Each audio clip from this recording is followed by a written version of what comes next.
हाँ हो गया बेटे।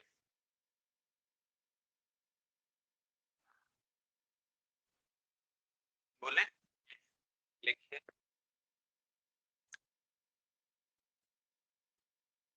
मीटर ब्रिज व्हीटस्टोन ब्रिज के सिद्धांत पर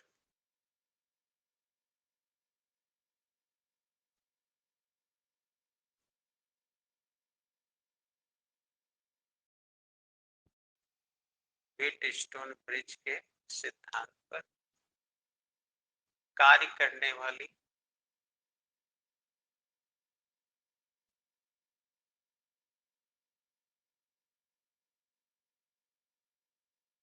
कार्य करने वाली एक ऐसी युक्ति है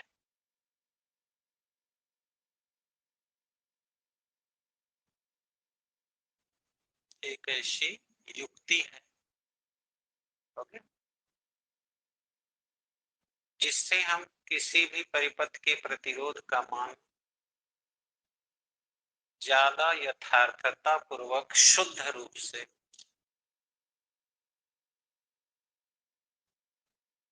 ज्ञात कर सकते हैं।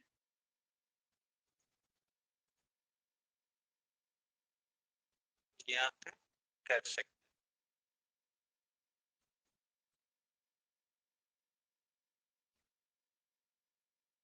अब संरचना लिखो।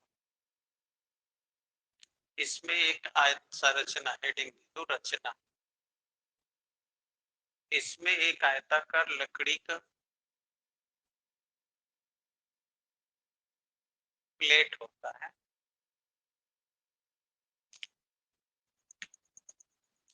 लकड़ी का प्लेट होता है।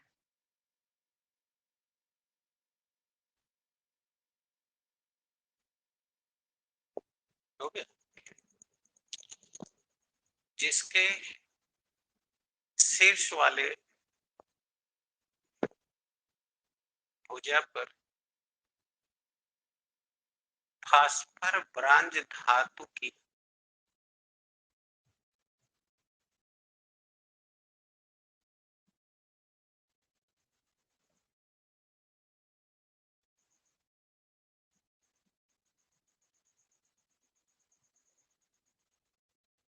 फास्फर ब्रांच वाली धातु की 5 पत्तियां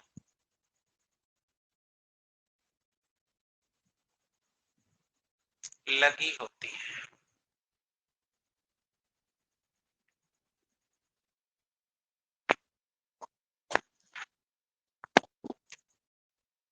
लगी जिसमें से दो दो पत्तियां शीर्ष पर समकोण पर लगी होती है।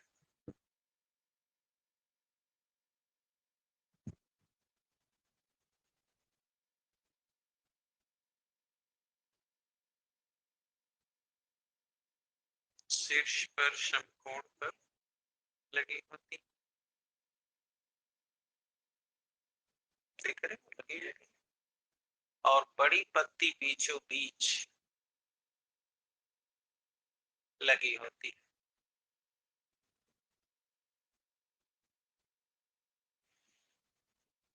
हो गया। हर पत्ती में 3-3 पेच कसे होते हैं।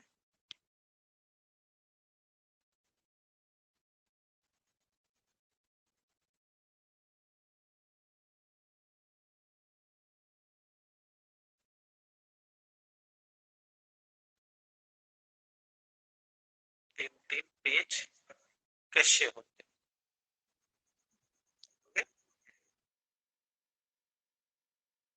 किनारे वाले पत्तियों के निचले पेचों के बीच में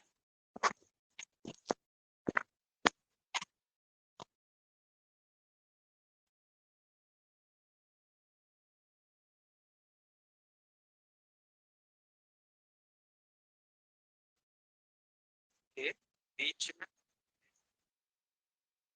1 मीटर लंबा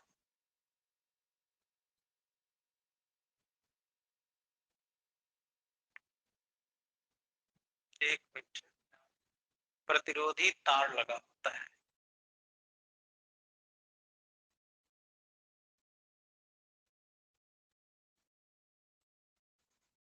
तार लगा होता है, हो गया, जिसके समानांतर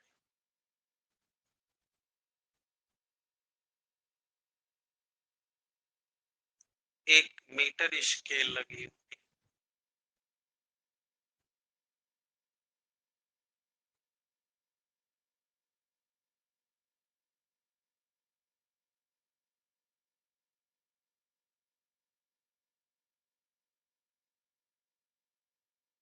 मीटर स्केल लगी होती है, हो गया, जिस पर 0 से लेके 100 सेंटीमीटर तक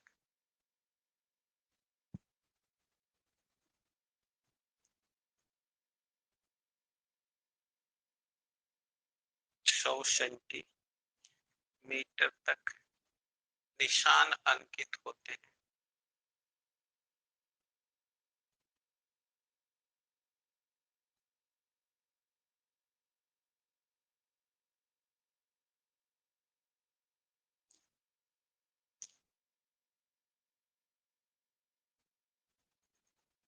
हो गया, 100 सेंटीमीटर तक निशान अंकित होते हैं।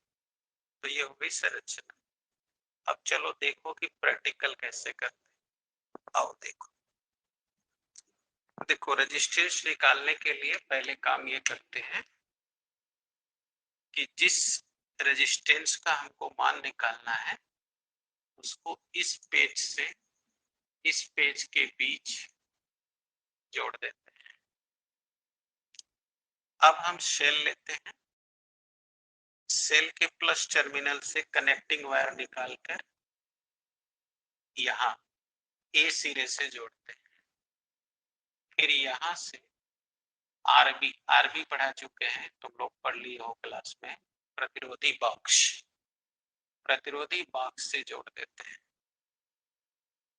फिर इस बी सिरे से कनेक्टिंग वायर निकालकर गैल्वानोमीटर से और गैल्वानोमीटर को जॉकी से जोड़ते हैं। और अब इसके सी सिरे को कनेक्टिंग वायर को निकाल के कुंजी की सहायता से सेल के माइनस टर्मिनल से जोड़ देते हैं। तो इस प्रकार इस यंत्र को प्रयोग करने के लिए संयोजित किया जाता है। कैसे किया एक बार फिर से सुन लो। सबसे पहले हम मीटर ब्रिज ले लेते हैं और मीटर ब्रिज लेकर के पहले हम सेल के प्लस टर्मिनल से संयोजी तार निकालकर ए सिरे से जोड़ते हैं। फिर इन दोनों पेचों के बीच में प्रतिरोधी बॉक्स कनेक्ट कर देते हैं। यहाँ जिस प्रतिरोध का मान निकालना है उसको जोड़ देते हैं। फिर सी सिरे से संयोजी तार निकालकर कुंजी की सहायता से टर्मिनल माइनस से जोड़ देते हैं और इन दोनों के बीच में उस प्रतिरोधी तार को लगा देते हैं जिसका हमें मान निकालना है। अब आ गई सर्किट। और बी सिरे से गैलों से जोड़कर गैलों को जॉकी से जोड़ते हैं। अब देखो कैसे करंट जा रही है। देखो अब कुंजी लगा दोगे तो सेल के प्लस टर्मिनल से अगर आई करंट आई है तो ये देखो कल का व्हीटस्टोन ब्रिज पढ़े हो, देखो ए जंक्शन पे आने के बाद ये दो भाग में बट जाएगी।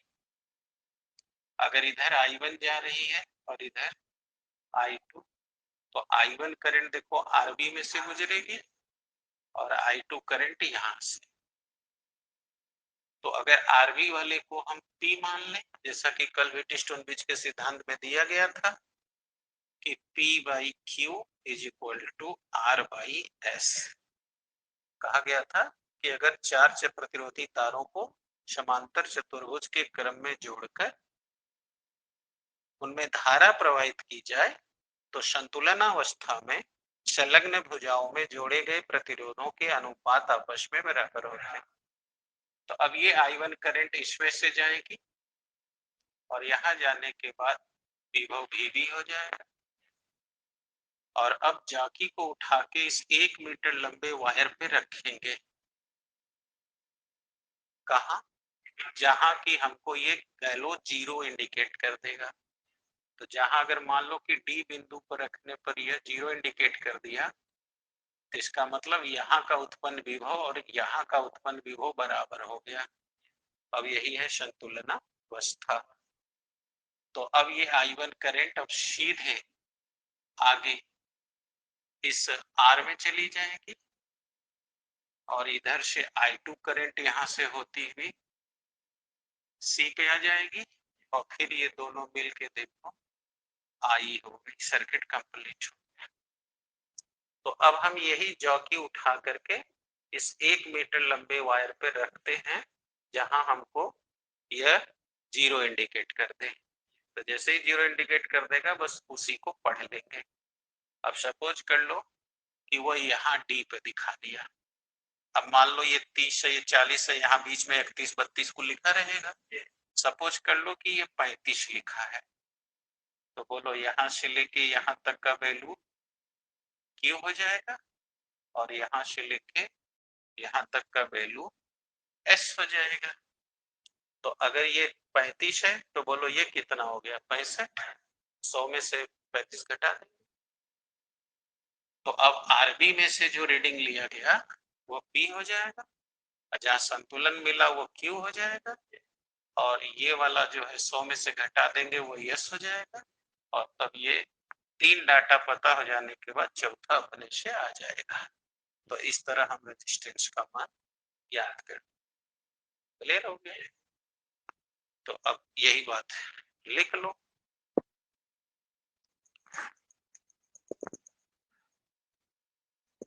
लिखो, सर्किट जोड़ने के बाद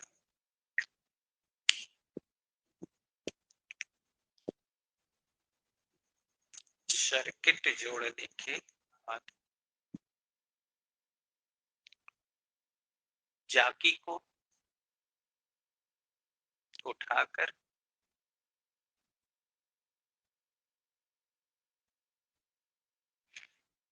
जाकी को उठाकर 1 मीटर लंबे वायर पर रखते हैं।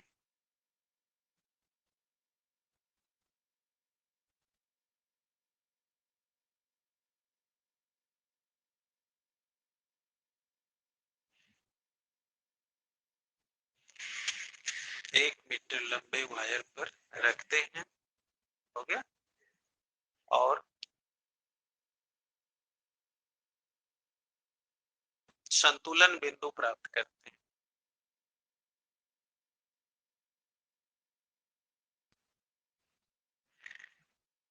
संतुलन बिंदु प्राप्त करते हैं।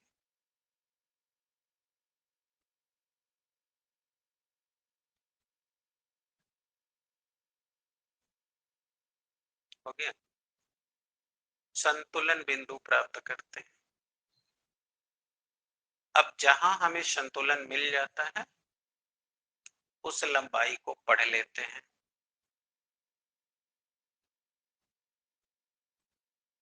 हो गया। अब आरबी के रीडिंग को पी मानते हैं।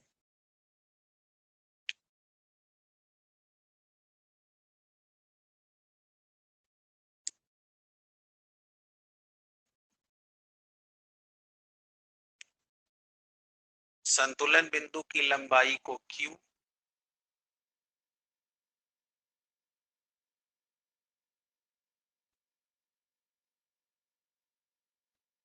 शेष बची हुई दूरी को S,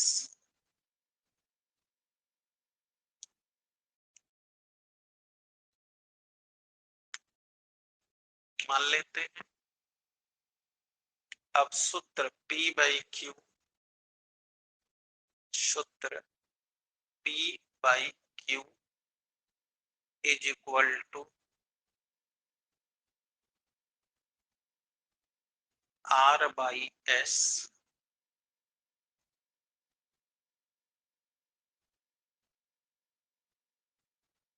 is equal to R by S में मान रख देते हैं।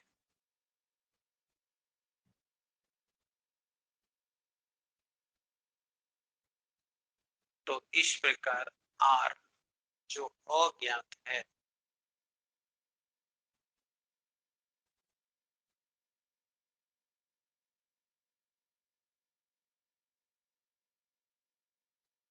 और ज्ञात है उसे ज्ञात कर लेते हैं।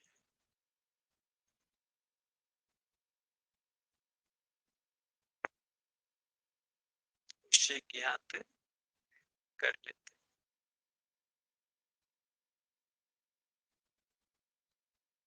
ओके, तो इस तरह से ये पूरा कैलकुलेट हो गया। अगली बात है,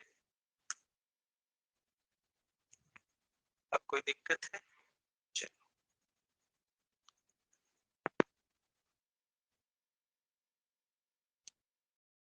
तो ये काम खत्म हो गया। अब बात करेंगे, ये मीटर ब्रिज का काम खत्म हो गया, व्हीटस्टोन ब्रिज का काम खत्म हो गया। अब हम लोग बात करेंगे किरचॉफ के नियम की। तो किरचॉफ का नियम पढ़ लेंगे तो ये काम खत्म हो जाएगा।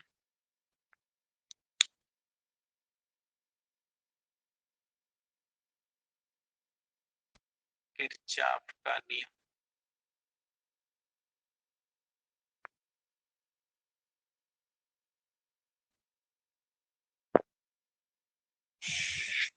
देखो,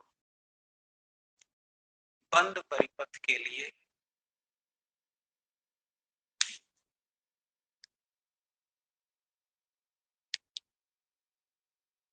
किरचॉफ ने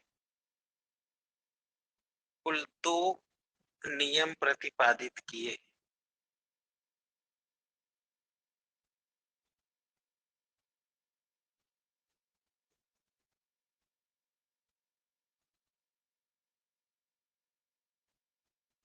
तो नियम प्रतिपादित किए।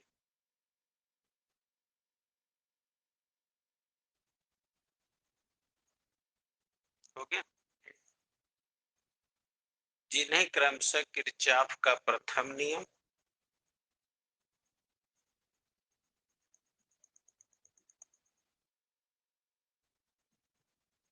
एवं द्वितीय नियम कहते हैं।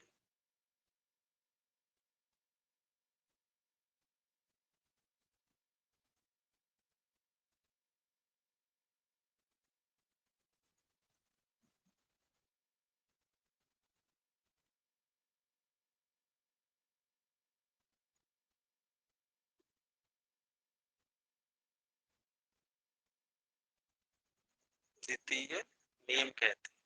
अब लो पहला किरचॉफ का प्रथम नियम।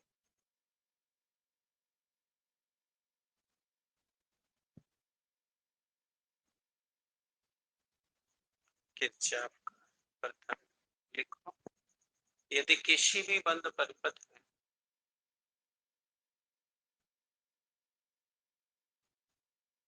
कई स्रोतों से धाराएं आकर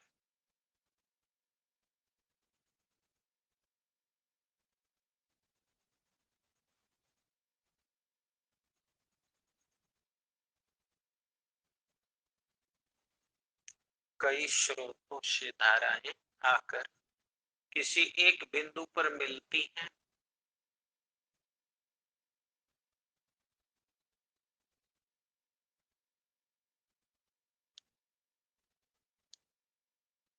तो उन धाराओं का बीजीय योग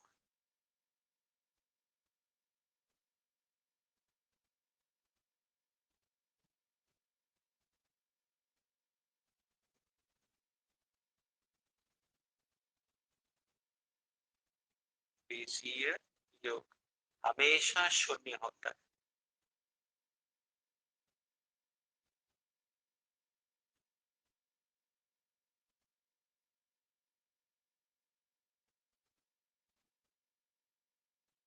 हमेशा शून्य होता है, अर्थात आने वाली धाराओं का योग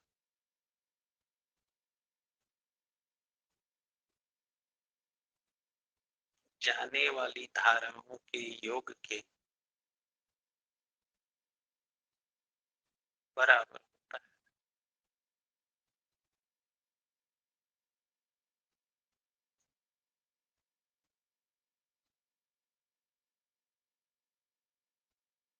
योग के बराबर होता है। ठीक है, चलिए, तो ये था किरचॉफ का फर्स्ट लॉ। अब आइए इसको सूत्र से देख लीजिए। ये देखिए, देखिए ये एक बिंदु है और इस पर देखिए कई स्रोत से धाराएं आ रही हैं। ये देखिए, ये बिंदु है, जैसे ये धारा देखिए आ रही है I1, I2, I3, I4। अब ये तीर पकड़िए, ये तीर बता रहा है ये लोग आ रही हैं, और ये देखो तीर बता रहा है जा रही है। ये तीर दिखा रहा है ना, यहाँ से जा रही है, तो जो जा रही है अब उसको माइनस करेंगे, जो आ रही वो प्लस हो जाएगा। जो तुम्हारे पास आएगा वो तुम्हारा बढ़ाएगा, जो तुम्हारे पास से निकलेगा वो तुम्हारा घटाएगा। तो ये जो जाने वाली हो गई ये माइनस हो गई। I5, I6, I7, I8। अब देखो ये सब धाराएं एक जगह आके मिल रही हैं। तुमने यही चीज लिखा था कि अगर किसी परिपथ में एक बिंदु पर कई धाराएं आकर मिलती हैं तो उनका बीजीय योग शून्य होता है। तो देखो इस बिंदु पर ये सब धाराएं मिल रही हैं, तो यहाँ इसका बीजीय योग शून्य हो जाएगा। तो अब हम यही काम कर दे रहे हैं कि माना I1, I2 dot dot dot I8 धाराएं किसी एक बिंदु पर आकर मिलती है, इसलिए नियमानुसार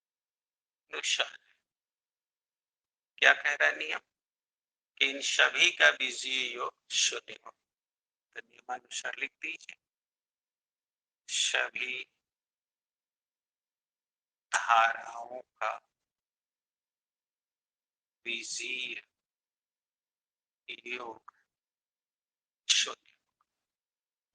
अब बीजीय योग माने चिन्ह के साथ सबको जोड़ो, तो देख लो I1 plus I2, I3 plus I4। ये चार धाराएं देखो पॉजिटिव है और ये सब negative. Plus minus I5, I6, I7, I8 सब बराबर 0। अब ये सब उस पार करें बराबर के, तो ये सब जाके प्लस हो जाएंगे। तो I1, I2, I3, I4 उस पार ले जाओ, तो I5, I6, I7, I8। तो ये सब देखो धारा आ रही है और ये सब धारा जा रहे हैं। तो आने वाली धाराओं का बीजीय योग, जाने वाली धाराओं का बीजीय योग आपस में बराबर है बराबर। यही तुमने लिखा था कि अगर किसी परिपथ में एक ही बिंदु पर कई धाराएं आकर मिलती हों तो उनका बीजीय योग हमेशा शून्य होता है। अर्थात आने वाली धाराओं का बीजीय योग जाने वाली धाराओं के बीजीय योग के बराबर होता है। इसी को किरचॉफ का फर्स्ट लॉ है।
हाँ जी, हो गया।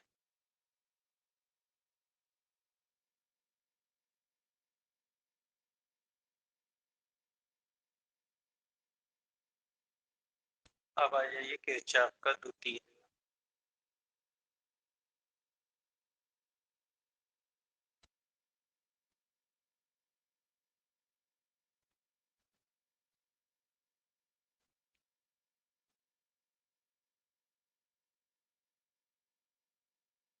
अब नियम द्वितीय क्या होता है वो भी लिख लीजिए, तब डेरिवेशन करें। लिखिए, यदि किसी बंद परिपथ में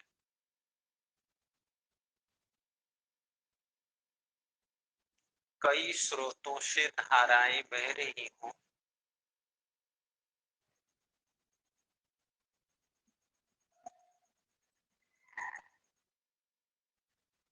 बह रही हों,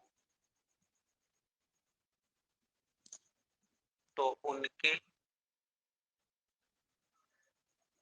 विद्युत वाहक बल का परिणामी मान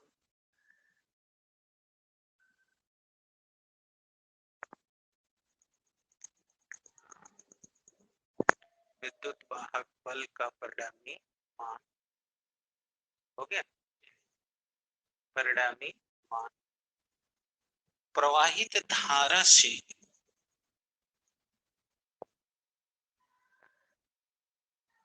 प्रवाहित धारा से उत्पन्न विभवांतरों के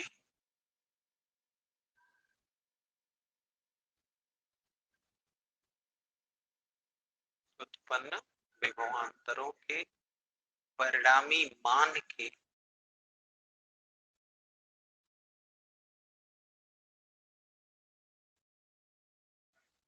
तुल्य होता है।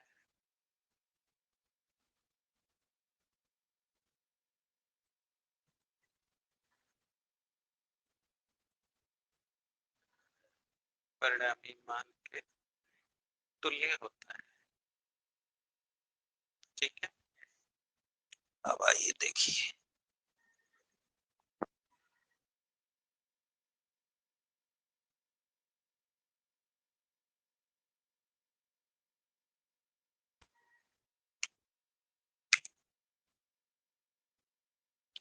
अब जो ये कह रहा था वो काम देखिए। ये हमारे पास धारा के दो स्रोत हैं, एक E1 विद्युत वाहक बल का और एक E2। और अभी देखिए एक स्रोत और ले लिया, ये आपका E3 हो गया। अब आप इनको देखिए, यहाँ पे R1 R2 R3 R4, ये देखिए प्रतिरोधी तारों के बने श्रेणी क्रम संयोजन में प्रवाहित करा दिया। तो आपने देखिए लिखा क्या है, लिखा है कि अगर किसी परिपथ में कई स्रोतों से धारा बह रही हो, तो देखिए यहाँ एक स्रोत, दो स्रोत, तीन स्रोत, यानी जो आप लिख रहे हैं उसको ये सेटिस्फाई कर रहा है, बह रही हो, तो उनका परिणामी मान। अभी आपको कल परसों पढ़ाया गया कि अगर एक शेल के माइनस टर्मिनल को दूसरे के प्लस से जोड़िए तो ये श्रेणी संयोजन है, और अगर दोनों का प्लस एक तरफ कर दीजिए और माइनस एक तरफ कर दीजिए तो ये समांतर क्रम है, और अगर दोनों क्रम उसमें जोड़े गए हैं तो उसे मिश्रित क्रम कहते हैं। अतः आप कह सकते हो कि ये E1 E2 और E3 सेलों का यहाँ प्रदर्शित परिपथ में संयोजन मिश्रित क्रम संयोजन दिखाया गया है। अतः अगर इनका परिणामी मान निकालें तो बोलो ये दोनों श्रेणी है, तो कल का पढ़े हो Ne, यानी कि E1 प्लस E2, और ये देखो विरोध में है, अतः माइनस E3, और ये हो गया इनका परिणामी विद्युत वाहक बल, यानी सिग्मा E। अब अगर यहाँ से करंट और ये करंट मिल के गई और ये प्लस सिरे से करंट निकलती है तो विरोध में गई, तो अगर कुल के बाद धारा इसमें आई आ रही हो तो बोलो श्रेणी में धारा समान बहती है, अतः ये आई धारा पहुंच गई। अब इसमें जाने से इसके सिरे का विभव V1, V2, V3, V4 श्रेणी में विभव अलग अलग होते हैं। तो अब कह रहा है कि इन स्रोतों के विद्युत वाहक बल का परिणामी मान उनके सिरे पर उत्पन्न विभवांतरों के परिणामी मान के तुल्य होता है। यानी अगर इसका परिणामी मान निकालें तो हमें लेसन 2 में पढ़ाया गया कि जितने विभव पैदा हो सबको जोड़ दीजिए, ये परिणामी विभव आ जाएगा। तो अब इनकी परिणामी जो विद्युत वाहक बल है, इनके द्वारा जो उत्पन्न परिणामी विभव है उसके बराबर होगा। यही कह रहा था किरचॉफ का सेकंड नियम। यानी कह रहा था कि अगर किसी बंद परिपथ में कई स्रोतों से धारा प्रवाहित हो रही हो तो उन स्रोतों के विद्युत वाहक बल का परिणामी मान उन पर उत्पन्न होने वाले विभवांतरों के परिणामी मान के तुल्य होता है। यानी सिग्मा ई बराबर सिग्मा भी, यही कह रहा है। अब बना लो तो डिराइव करते हैं।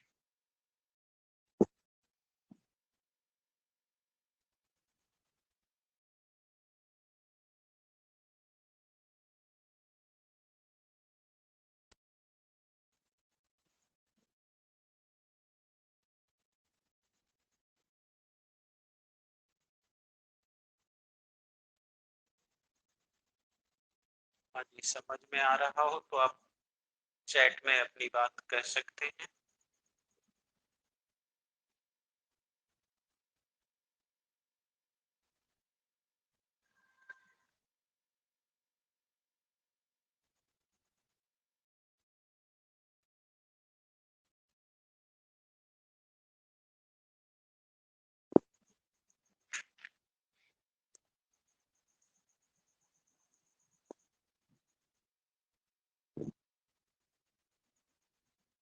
अब चलिए डेरिवेशन करिए। मानिए माना किसी बंद परिपथ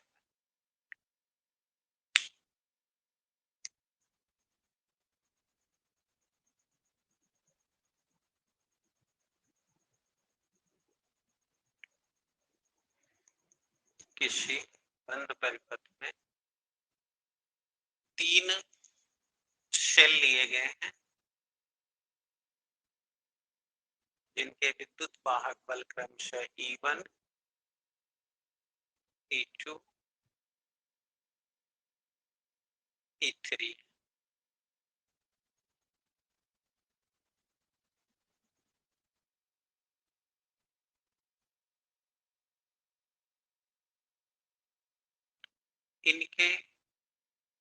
इनको परस्पर मिश्रित क्रम में संयोजित किया गया।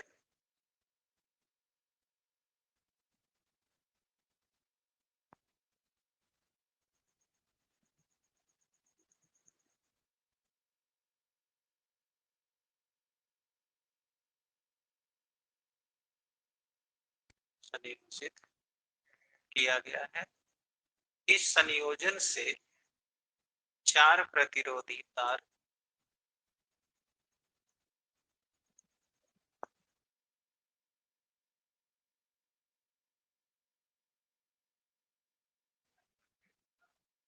R1, R2, R3, R4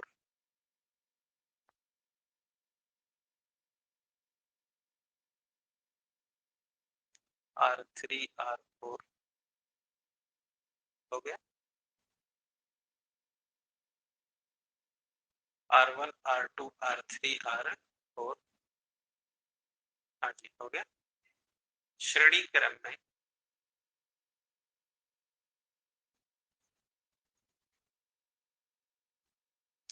संयोजित है जिनमें आई धारा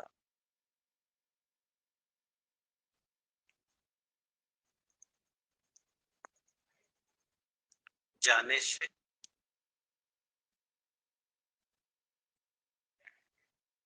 इनके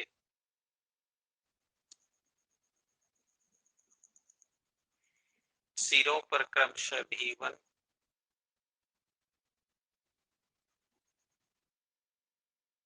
V2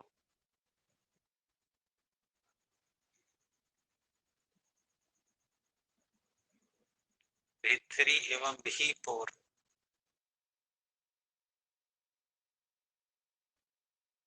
विभव उत्पन्न हो रहे हैं।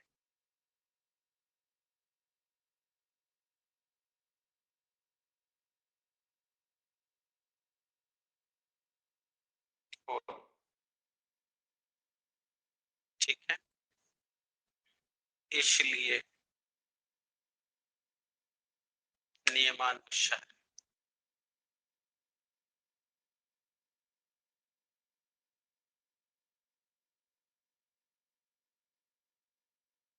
पहला कहा गया था कि विद्युत वाहक बल का परिणामी, तो यहाँ लिख लेते हैं विद्युत वाहक बल का परिणामी मान। ये दोनों श्रेणी, ये समांतर है, तो E1 plus E2 minus E3।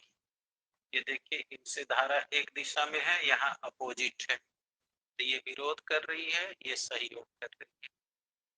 अतः अगर इस परिणामी मान को हम डेल ई मान लें तो ये हो गया E1 plus E2 minus E3। अब परिणामी विभव ले लें इसी प्रकार परिणामी विभव,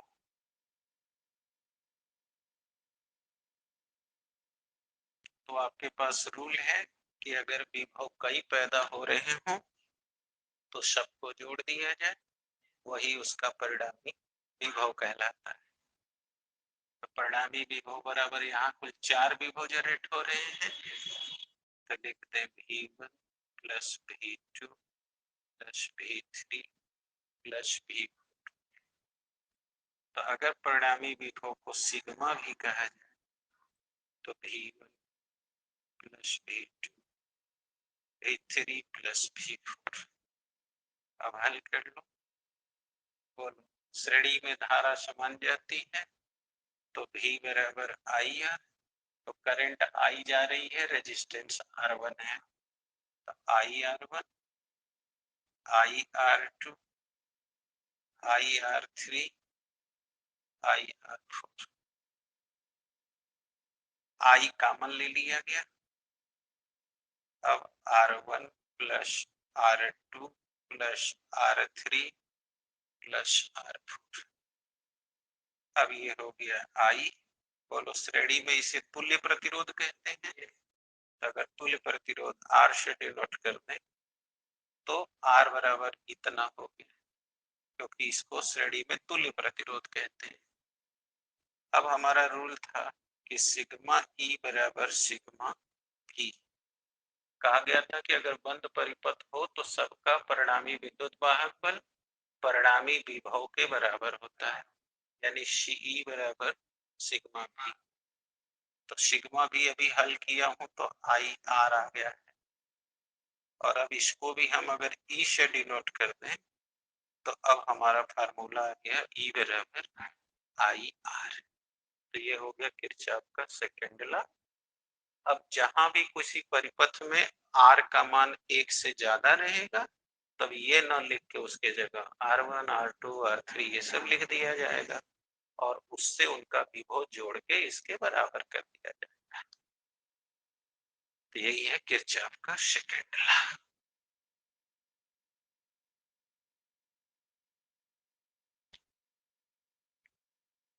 ओके बच्चों, अब ऑनलाइन बच्चों बता दो, कई लोग जुड़े हुए हो, कोई डाउट्स है तो पूछ लो बेटा, चैट में बता दो, यस नो कर दो।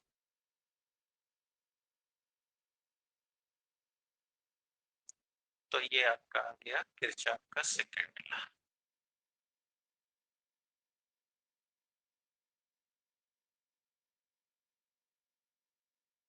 Thank you.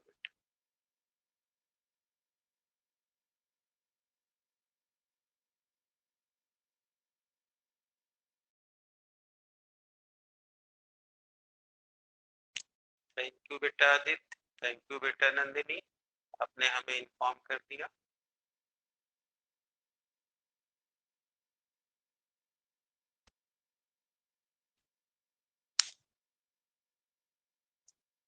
तो अब मैं यहाँ पुनः आपको एक बात समझा दूं, जहां भी बंद परिपथ में एक से ज्यादा धारा स्रोत लगे रहेंगे वो सब सवालें किरचॉफ के सेकंड लॉ से हल होगी और सूत्र लगेगा E बराबर IR। तो अगर उसमें एक से ज्यादा सेल लगे हैं तो हर सेल का सर्किट क्लोज पकड़ो कि इसकी सर्किट कहां तक जा रही है, फिर ये सूत्र लगाओ। और रेजिस्टेंस अगर R से ज्यादा हो, मतलब एक से ज्यादा हो, तो 2 3 4 5 6 यही ना होगा। तो उस R माने छठ है तो R1 plus R2 plus R3 plus R4 plus R5 plus R6, उसको खोल के हल कर दो, सवाल लग जाएगी। तो इसी के साथ बेटा हमारा सरल परिपथ जैसा जो महत्वपूर्ण चैप्टर था वो अब बेटा खत्म हो गया। और अब आपको करना यह है बेटा कि आप लोग अपने घर पे, आज घर पे ही रहोगे आप, इस चैप्टर में जितनी सवालें हैं देखिएगा।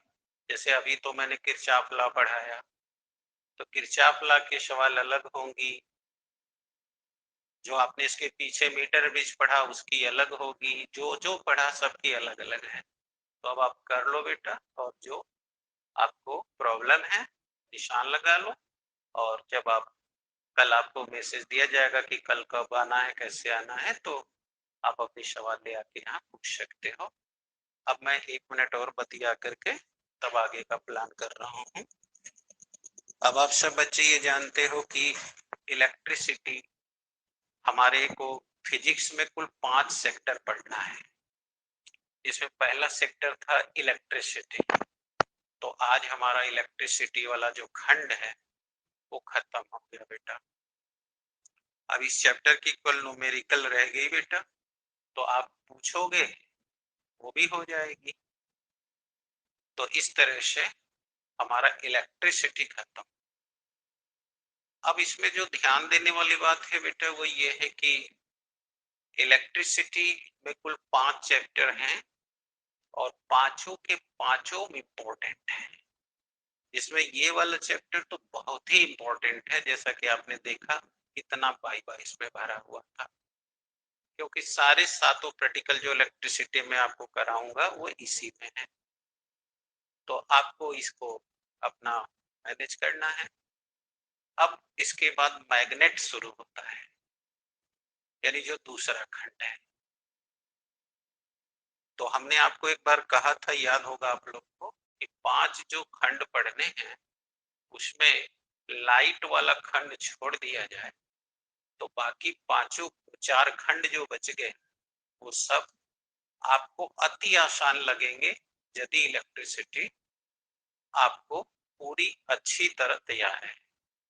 तो बेटा मैंने तो आपको अपना काम कर दिया, अब आप लोग अपना बेहतर कर लीजिए।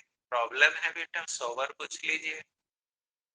तो अब हमारे पास अभी भी समय है 10 मिनट का, इसलिए मैं मैग्नेट में एंट्री करने जा रहा हूँ। और कल जब आप लोग आइएगा तो हमसे जो न्यूमेरिकल फंसी है आपकी उसकी इंक्वायरी कर लीजिएगा, और कोई नहीं फंसी है तब तो सारी प्रॉब्लम सॉल्व है और हम लोग मैग्नेट को कंटिन्यू कर देंगे। तो चलिए अब दूसरा खंड हम फिजिक्स का उठाने जा रहे हैं जिसका नाम है चुंबक। तो हेडिंग दे दीजिए चुंबक।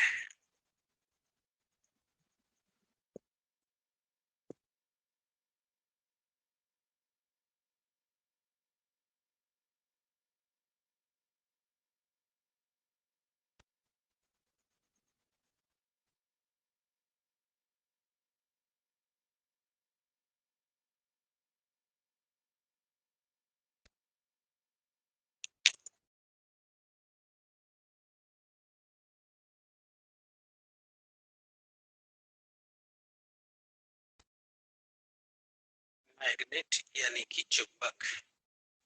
बेटा इस चैप्टर में भी आपको 5 खंड पढ़ना है, तो हम आपको जोड़ने के लिए थोड़ी सी हाई स्कूल की बातें आपको याद दिला देता हूँ ताकि आप अच्छी तरह जुड़ जाएं और आगे की बात समझने में कठिनाई ना। देखिए बेटा, चुंबक क्या होता है, तो आप लोगों ने कक्षा 9-10 के लेवल में ये पढ़ा था कि ईसा के जन्म से लगभग 600 साल पहले,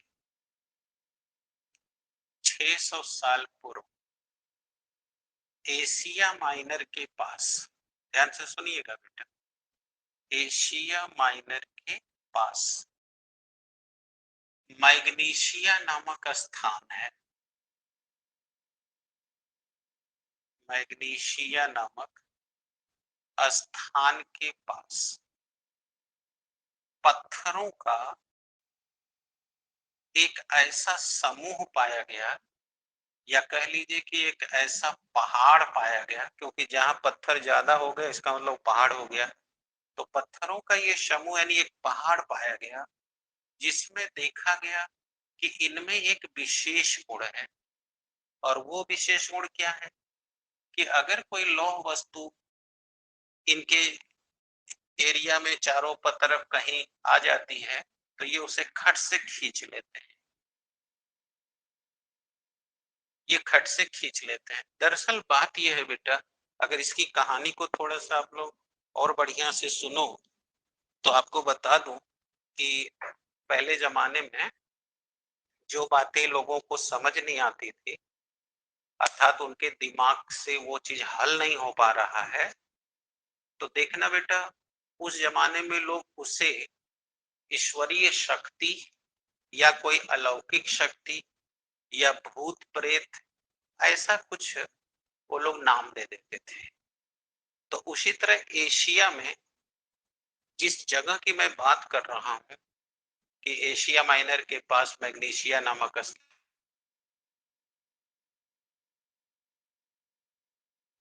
पत्थरों का पूरा पहाड़ है, तो उस अगर उस एरिया के अंदर कोई भी मनुष्य चला जाता था या वस्तुएं चली जाती थी जो मेटल की बनी हो, विशेषकर लोहे की, तो उस एरिया में जाने के बाद लोग गायब हो जाते, यानी कि उनका पता ही नहीं चलता था वो लोग गए कहाँ। क्योंकि आप सोचो कि अगर हमने जैसा भी कहा कि वहां पर पत्थर ऐसे पाए जा रहे हैं जिनमें लौह वस्तु को अपनी ओर खींचने का गुण है, तो देखो अगर तुम प्रैक्टिकल वे में परिचय करो तो अगर तुम्हारे पास जो है चुंबक हो और तुम्हारे घर कोई लोहा हो तो तुम उसको देखो तो वो खींचता है, लेकिन जहां पत्थरों का पहाड़ हो तो बताओ उसकी चुंबकीय शक्ति कितनी ज्यादा हो, नहीं होगी, बहुत ज्यादा होगी। अब ऐसे में कोई गाय जाए, गाय के गले में घंटी बंधी हो लोहे की और गाय अचानक हमारी आंखों के सामने से गायब हो जाए, तो बोलो ये डरने वाली बात है कि नहीं? क्योंकि गाय गई, उसके घंटी बंधी थी, वो लोहा था और वो इतना बड़ा वहां पहाड़ है, इतना स्ट्रांग चुंबकीय शक्ति है कि बताओ वो खट से खींच लिया। तो बताओ गाय क्या हुई, खींच आ गई। अब तुम्हारे सामने से गाय गायब हो रही है, तो तुम ही बताओ जरा सोच के कि तुम इस घटना को आंखों देखोगे तो तुरंत डर के भाग जाओगे, गाय को बचाओगे कहां से? क्यों? क्योंकि कोई शक्ति है जो गाय को खींच रही है और तुम्हें कुछ नहीं पता है। तो क्या कहोगे, अरे बाप रे तो भूतहा एरिया है, यानी ये बड़ा खतरनाक एरिया। ऐसे ही उस जमाने में लोग चुंबक के बारे में नहीं जानते थे, तो लोग इस पूरे एरिया में जाते ही नहीं थे, कहते अरे बाप रे बड़ी खतरनाक एरिया है, इधर लोग जाते हैं तो गायब हो जाते हैं। हाँ, मानते थे यहाँ कोनो जो है हॉन्टेड है, मतलब भूतहा प्रेतया जगह है। लेकिन आप तो जानते हो कि यूरोप के लोग बड़े साहसी और बुद्धिमान हैं। हम लोगों के यहाँ ऐसी चीजों पर सोचने के लिए लोग मना करेंगे, अरे कुल भूत प्रेत है, डर रहा है, भागो यहाँ से, मत जाओ इधर।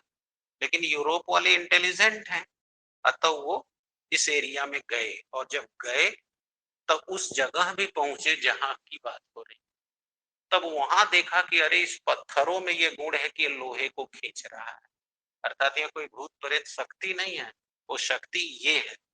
तो उसी आकर्षण शक्ति का नाम उन लोगों ने रख दिया चुंबक।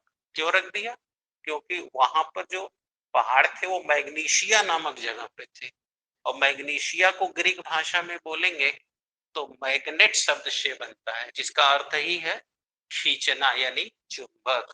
इसीलिए हम लोगों को उन्होंने इस तरह के गुण रखने वाले पदार्थ का नाम दे दिया चुंबक। अब समझ में आ गया।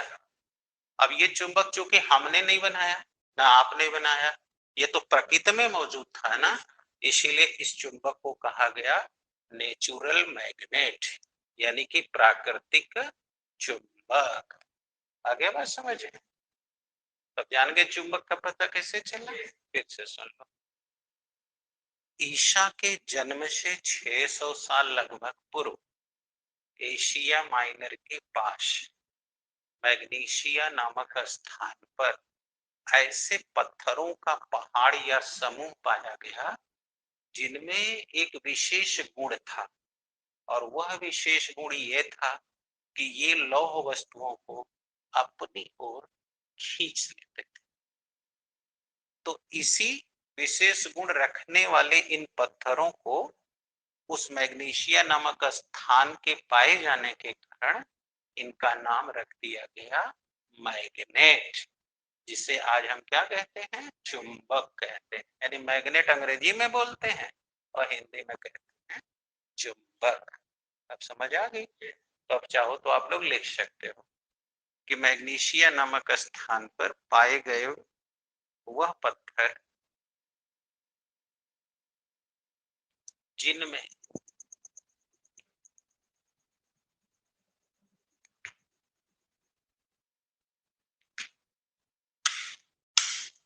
वह पत्थर जिनमें हो गया लौह वस्तुओं को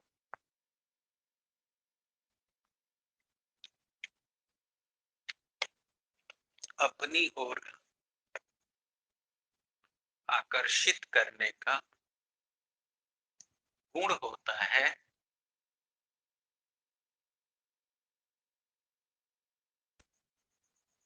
गुण होता है, उन्हीं पत्थरों को चुंबक कहा गया।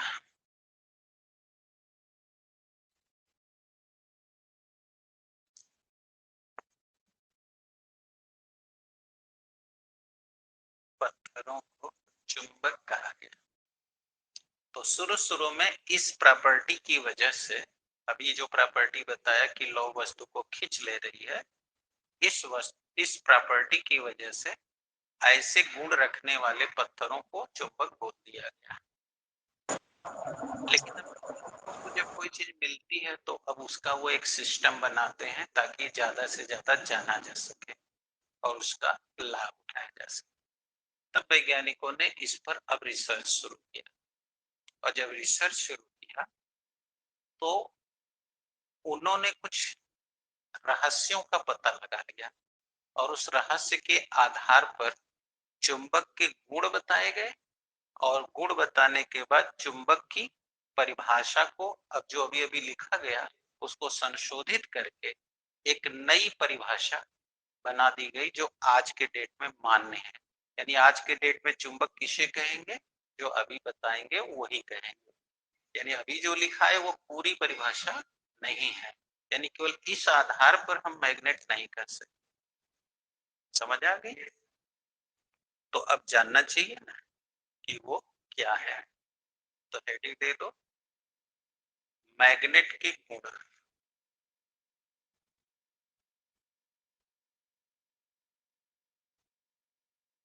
मैग्नेट के गुण, राइट। अब बेटा इसी पर रोक दीजिए, अब अगले दिन जो है इसके आगे प्रोसीड किया जाएगा। अब मैथ पढ़ने के लिए मैथ वाले बच्चे तैयार हो जाएं। अभी मैं 2 मिनट का ब्रेक ले रहा हूं, और आप लोग अपनी मैथ की प्रॉब्लम बता दीजिएगा। कल हमने जहां तक सवाल बताई थी, आज आपको कौन कौन सवाल फंसा है पूछना है। जल्दी से आप लोग नंबर दे दीजिए सवाल का, और तब मैं देख लेता हूं कि कौन बड़ा सवाल है। तो यहाँ पीयूष आए हुए हैं, आपका पीयूष नाम है ना, प्रदीप आए हुए हैं। तो प्रदीप वो किताब खोल के बताएंगे कि सर ये सवाल है, तो हम आपको अभी हल कर देते हैं। तब तक आप लोग भी हमें अपना जल्दी से चैट में बता दें, क्योंकि कल लगभग आधा सवाल 12 नंबर या 11 नंबर तक आप लोग पूछ लिए। मानसी,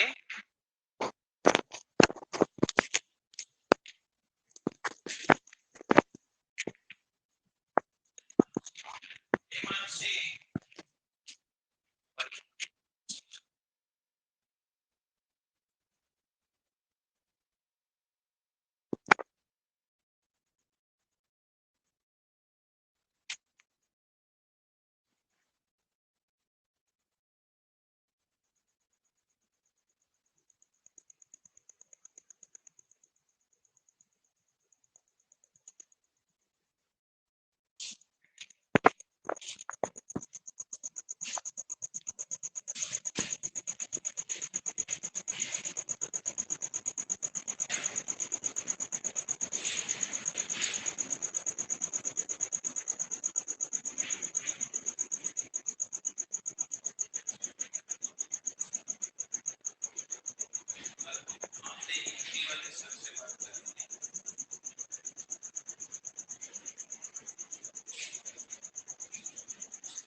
ये कहना थे कि इंडिया वाला पीरियड का जो है आपका इस समय 11 का चल रहा होगा, उसके बाद 12 तो आप उसको आगे बना के दे दीजिए। अब वो आपको लिंक ग्रुप आईडी पे जोड़ दिया, हाँ, तो उसी में आप भेज देंगे ना, तो सबको मिल जाएगा। हाँ हाँ, वही पीरियड आपका हिंदी चल रहा है, उसी में बोले ये वाले प्रैक्टिस कर लीजिए। हाँ, तिवारी जी को भी 11 का पीरियड चल रहा है, 11 वाला कर दीजिएगा, 12 वाले के बाद कर दीजिए।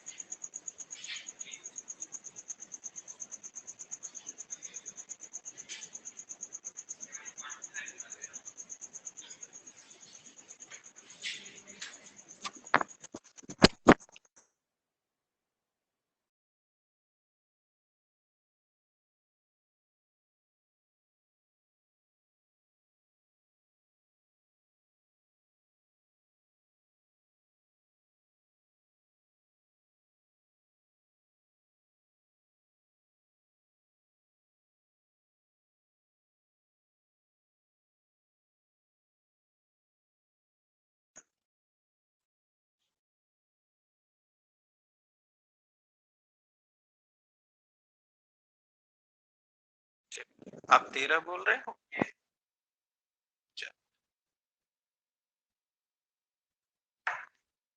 हाँ, पढ़ो 13। यही बैठ जाओ, आगे बैठ जाओ।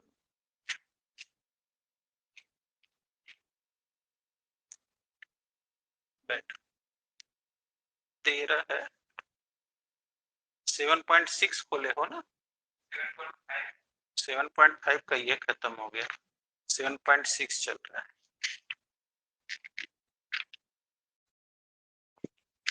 तुम गायब थे ना, इसलिए तुमको नहीं पता। 7.6 में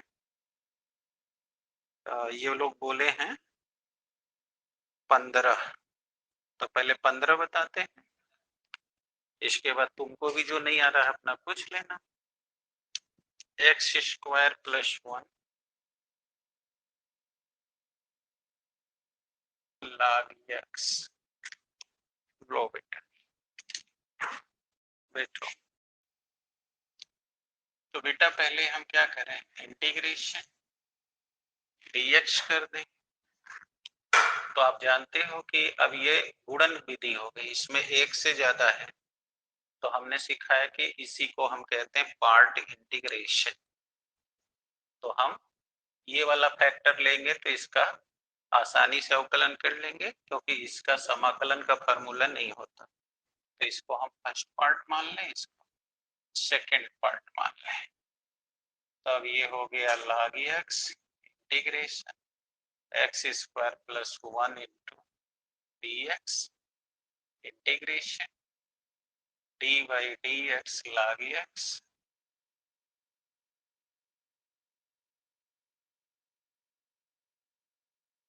dx। अब इसको खोल, बोलो log x। अब ये दो पार्ट है, दो भाग कर दो। तो अब बोलो, अब इसको पोस्ट में लिख दो। अब हो गया integration x square dx integration 1 into dx। Post बंद हो गया। यहाँ चल इंटीग्रेशन, बोलो इसका करोगे तो 1/x। अब इसको भी इसी तरह खोलोगे तो इसका करोगे तो बोलो ये हो जाएगा x³/3 और प्लस ये कोष्ठक में है, और 1 का करोगे तो x हो जाएगा और टोटल का dx। ओके, अब इसको खोल लो। तो log x यहाँ हो गया x³/3 प्लस x हो गया माइनस इंटीग्रेशन, इसको भी खोल लो। पोस्ट खोलोगे तो ये हो जाएगा x²/3, एक ही x से कट जाएगा, इसको करोगे तो ये पूरा कट के 1 आ जाएगा प्लस 1 इंटू dx। अब इसको लिख सकते हो x³ प्लस x/3x हो जाएगा जोड़ोगे तो 3x/3 log x। अब इसको अलग अलग कर लो तो integration x² into dx minus integration 1 into dx। अब ये हो गया x³ plus 3x/3 log x और ये हो गया x³, अब यहाँ देखो 3 पहले से था, अब बटे 4 3 12 हो गया। देखो यहाँ 1/3 बाहर आ गया, ये क्यूब हो गया तो 3 हो गया, तो 3 तरीके 9 हो गया और माइनस x प्लस c हो गया। ठीक, अब चेक करो उसमें आंसर दिखाओ। ठीक है, दिखाओ मेरे को, दिखाओ।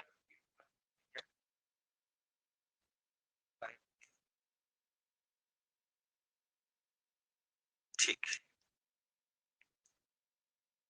वो अलग अलग करके ऊपर वाला दिया देखो, x³/3 plus x log x, बाकी सब नीचे वाला, तो वही ना हम हल करते हैं। हाँ बेटा, ऑनलाइन बच्चे बताओ, कोई डाउट है चैट में बताओ जल्दी से।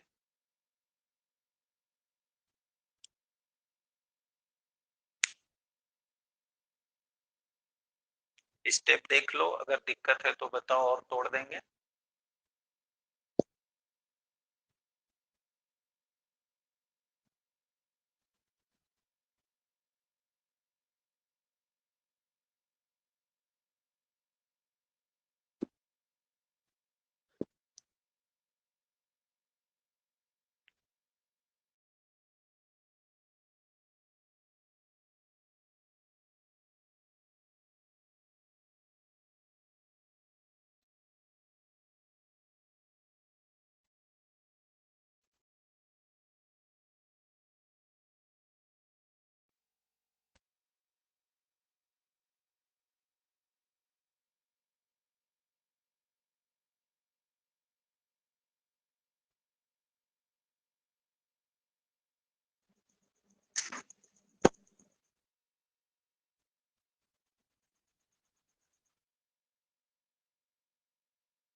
चलिए अब ये 15 थी, अब 16 देख लीजिए। 16 पूछ रहा है।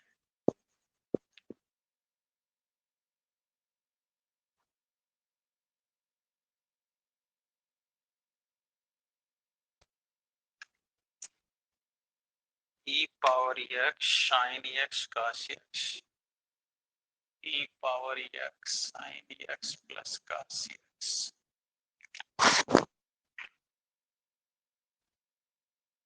तो बेटा इंटीग्रेशन डीएक्स कर लो। अब मेरे विचार से आप लोग को इसे दो पार्ट में खोल देना चाहिए। बोलिए integration e power x sine x dx, बोलिए लिख सकते हैं।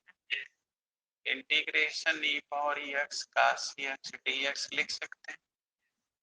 अब इसको खोल लीजिए, इसको खोल लीजिए, तो क्या हो जाएगा, साइन एक्स को बाहर निकाल लीजिए, sine x e power x dx minus integration d by d x sine x integration e power x d x total का डी एक्स। और इसको अभी मत खोलिए, रहने दीजिए, देखते हैं कि कुछ लह जाएगा तो ठीक है, नहीं लगेगा तो खोल देंगे। अब बोलिए sign x e power x हो जाएगा।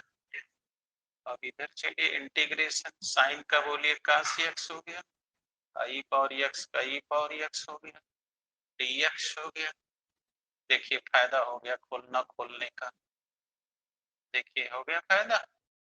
देखिए जो ये है वही ये है, बोले इसको ई पावर एक्स यहाँ भी तो लिख सकते हैं ना, ई power x cos x e power cos x, ये प्लस है, ये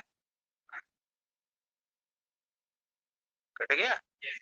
अब क्या बच गया, साइन, यानी अब ये बच गया e power x sine x plus c. Check करिए सही है।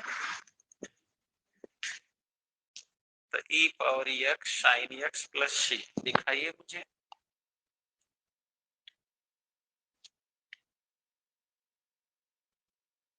देखिए आ गया समझ में। तो इसीलिए पहले हमने उसको नहीं खोला, हम सोचे कि लह जाएगा तो ठीक है, नहीं तो खोल देंगे। तो देखिए यहाँ खोलते ही वो और ये बराबर आ गए, और प्लस ये माइनस कट गया।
कोई मार्कशीट लेने आया है क्या,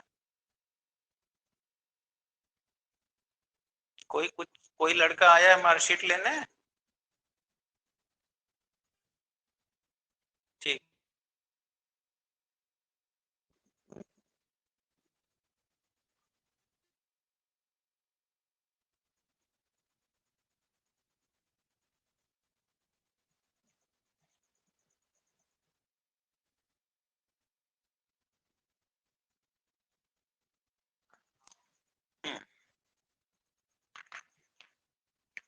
चलिए आगे इतनी बात। अब 16 के बाद 18, चलिए 18 देखिए।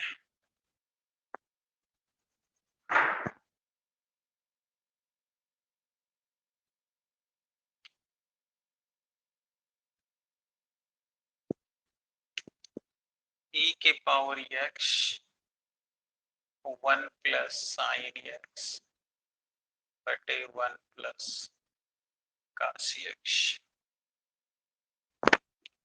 लीजिए,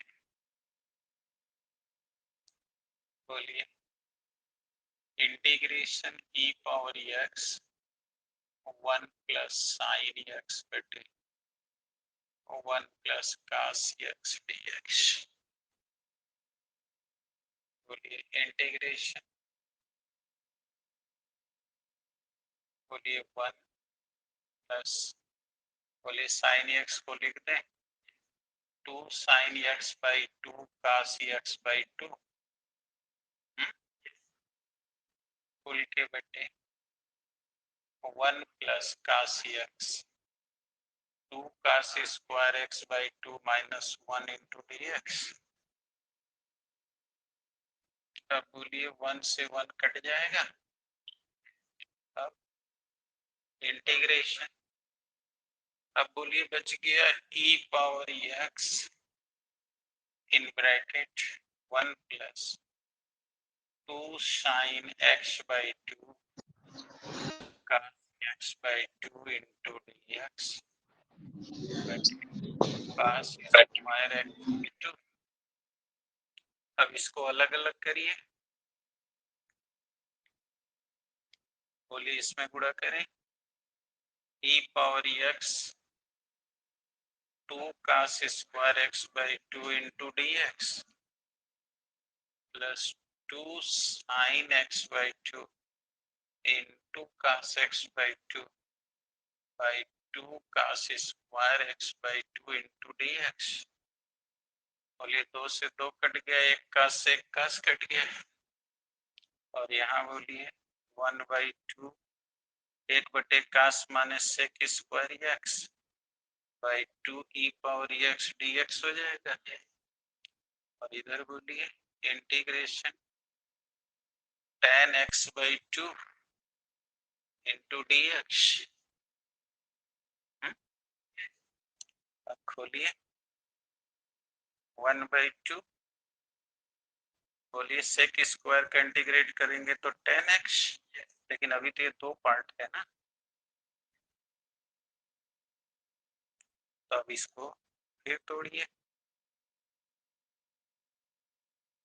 बोलिए sec square x by 2 integration e power x dx minus d by dx sec square x by 2 into integration e power x dx total का dx plus integration tan x by 2 dx। अभी तो मैंने इसको खोला है, देखिए part integral होगा ना इंटीग्रेशन। अब क्या हो जाएगा, दिख रहा है नीचे की नहीं?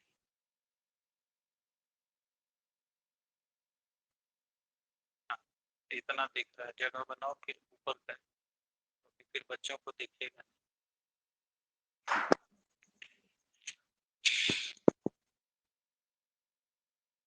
मोबाइल डिस्चार्ज होने वाली है, 2-3% बच गई। जल्दी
हाँ हेलो।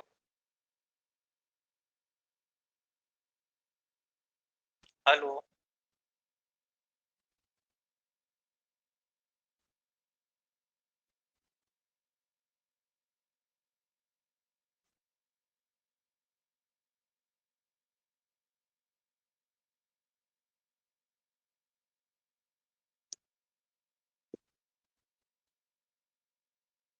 हेलो हाँ बोलिए।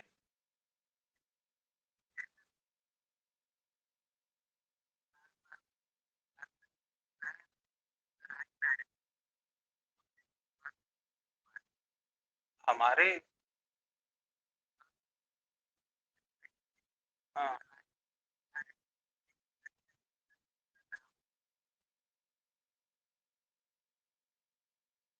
तो हमारा तो तार ऊपर है, ये नहीं है, नीचे ऑफिस में खाली तार है।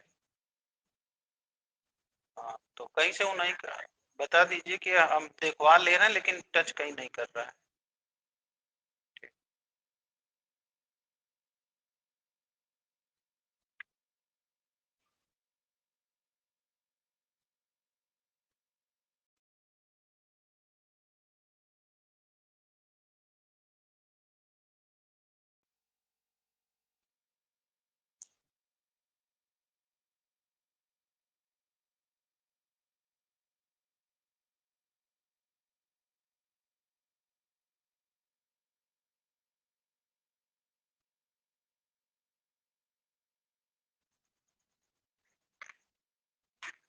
हाँ जी हो गया। तो अब कर लीजिए। अब बोलिए क्या करेंगे आप। अब इधर 1/2 ए है ना, सेक स्क्वायर x/2 इंटू ई पावर एक्स, इसका तो यही आएगा। फिर माइनस इंटीग्रेशन, बोलो इसका करोगे तो 10x/2, फिर इसका करोगे तो 1/2, फिर ई पावर एक्स।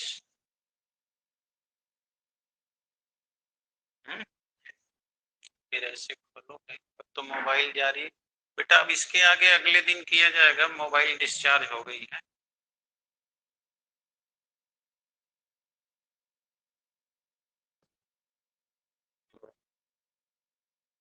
सॉरी इसके लिए, क्योंकि अब मोबाइल खत्म हो रही है, बार बार इंडिकेट कर रहा है।